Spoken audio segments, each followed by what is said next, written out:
During Paul's admonitions or his exhortations to the church at Thessalonica, he mentions the importance of recognizing authority within the church and its organization. Good morning. This is Pastor Ernie Lewis of the Blue Point Church in Sisney, Illinois, with your thoughts from God's Word for Tuesday. Within any organization, there must be leaders. There be those who can help to direct the body in their endeavors. Also, those who are held responsible for the outcomes. So in 1 Thessalonians 5 and verse 12, Paul writes, "And we urge you, brethren, to recognize those who labor among you and are over you in the Lord, and admonish you, and to esteem them very highly in love for their work's sake." You see, the call to recognize those who labor among you is to honor them for their position as the work that they do for the congregation.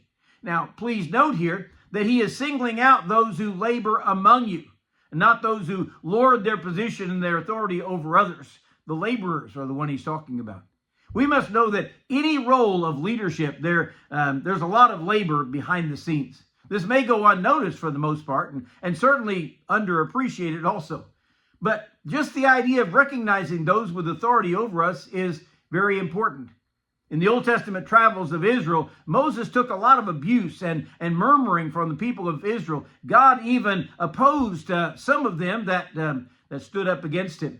Then there was that rebellion from Korah and his company who rejected Moses, and they were consumed, their whole band, by the earth opening up and taking them in.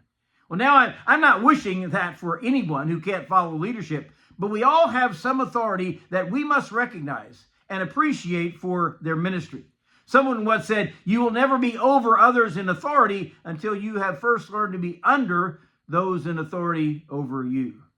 He described these leaders as those who admonish you, meaning those whose job it is to warn you or rebuke you, maybe even reprimand you in your faith. For these leaders, he calls the congregation to esteem them very highly in love. Now, he didn't say esteem them, all right, which may be what some people do for their pastor. To esteem them means to respect their position. It means to honor their words, maybe even value their work. This respect must be out of love, not begrudging them of their position. And all this is done for their work's sake. Note, Paul uses labor and work to describe what these leaders are responsible for among the congregation.